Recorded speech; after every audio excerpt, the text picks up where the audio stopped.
தற்போதைய அண்மை செய்தியை பார்த்துக் கொண்டிருக்கிறோம். நாடாளுமன்ற காங்கிரஸ் குழு தலைவராக சோனியா காந்தி மீண்டும் தேர்வாகிறார்.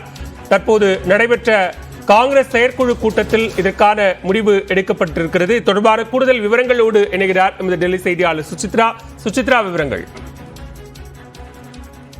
நாடாளுமன்றத்தினுடைய காங்கிரஸ் கட்சியினுடைய குழுக்கள் தலைவராக சோனியா காந்தி மீண்டும் தேர்ந்தெடுக்கப்பட உள்ளதாக தற்போது தகவலானது வெளியாகி இருக்கிறது. மிக முக்கியமாக இன்று மாலை 5:30 மணிக்கு காங்கிரஸ் கட்சியினுடைய எம்பிக்கள் கூட்டமானது நாடாளுமன்ற வளாகத்தில் நடைபெறவிருக்கும் நிலையில் அந்த குழு கூட்டத்திற்கு பிறகு அதிகாரப்பூர்வ அறிவிப்புகளானது வெளியாகும் எனவும் முதற்கட்டமாக மக்களவை மற்றும் மாநிலங்களவை ஆகிய இரண்டு அவைகளுடைய எம்பிக்களின் தலைவராக தற்போது சோனியா காந்தி அதிகாரப்பூர்வமாக மீண்டும் பொறுப்பேற்க உள்ளார் எனவும் அதற்கான அறிவிப்புகள் விரைவில் வெளியாகும் என்ற ஒரு தகவலையும் காங்கிரஸ் தலைமை நிர்வாகிகள் தெரிவித்திருக்கிறார்கள்.